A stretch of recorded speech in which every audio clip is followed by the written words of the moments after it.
داری ہے، اس ذمہ داری کو پورا کرنا ہے، اس لیے میں قربانی نہیں کر سکتا۔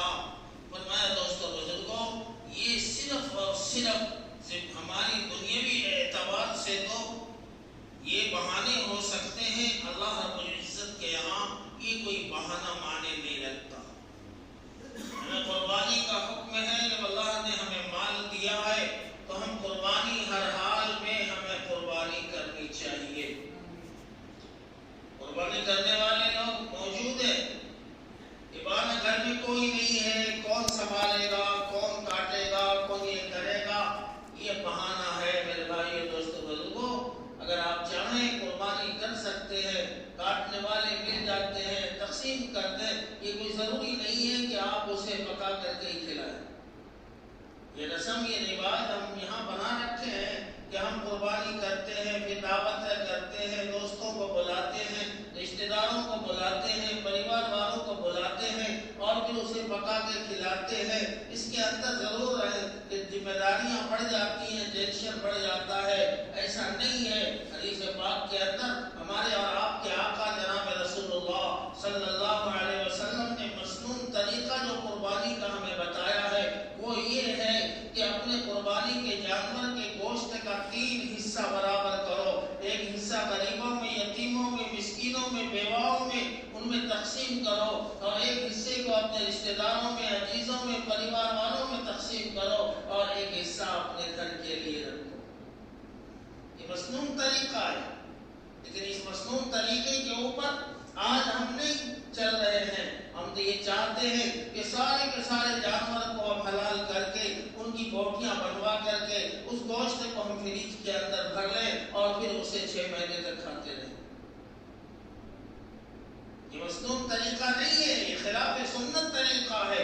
مسنون طریقہ تو یہ ہے کہ اگر ہمارے محلے میں، ہمارے پڑوس میں کوئی غریب اس دن بغیر گوشت کے اگر کھانا کھا رہا ہے تو ہمارے لیے اس کا کھانا، فرمایا پھر ہمارا گوشت سے کھانا، یہ اللہ کو پسند نہیں ہے۔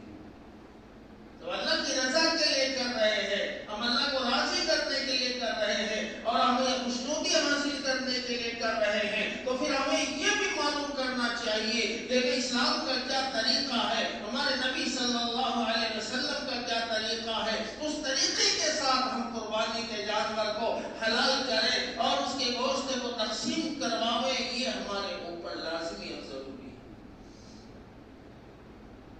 میرے بھائی دوستوں اور بزرگوں، معمولی سا بہانہ کہ ہم قرض دار ہیں،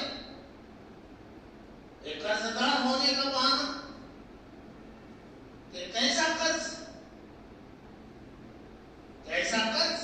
جس کی وجہ سے آپ نے اپنے گھر کے زیورات کو بیچ دیا ہو، تب آپ شریعت کی نگاہ میں قرض دار مانے جائیں گے۔ ہمارے گھروں میں لاکھوں لاکھوں روپے کے سونے اور چاندی کے زیورات موجود ہیں، کوئی ایسا گھر نہیں ہے جس گھر میں 2 تولہ سونا نہ ہو جس کی قیمت آج 70,000 روپے ہے۔ کوئی گھر ایسا نہیں ہے ہمارے محلے میں جس گھر میں 10-20 تولہ چاندی کے زیورات نہ ہو، لیکن پھر بھی ہم اپنے آپ کو قرض دار شریعت کی نگاہ میں قربانی سے بچنے کے لیے یہ ہیلا ڈھونڈتے ہیں، یہ بہانہ ڈھونڈتے ہیں کہ صاحب ہم قرض دار ہیں۔ اگر تم قرض دار ہو، تمہارے گھر میں زیورات کیوں ہیں، اسے تم نے گھر سے باہر کیوں نہیں نکالا، اسے بیچ کے قرض والوں کو پیسہ کیوں نہیں دیا؟ اگر تم نہیں دیتے ہو، دنیا دکھانے کے لیے تم قرض دار ہو سکتے ہو، شریعت کی نگاہ میں تم قرض دار نہیں ہو۔ اگر ہو قرض دار اور قرض سے بچنا چاہتے ہو، اپنے گھر کے زیورات کو نکالو۔ اگر تمہارے گھر میں زیورات ہیں تو تمہارے اوپر قربانی کا کرنا واجب ہے، تمہارے اوپر قربانی کا کرنا واجب ہے۔ اس معمولی سے ہیلے اور بہانے سے ہم قربانی جیسے اہم فریضہ سے سبکدوش نہیں ہو سکتے۔ اللہ تبارک و تعالی ہمیں کہنے سننے سے زیادہ عمل کی توفیق عطا فرمائے۔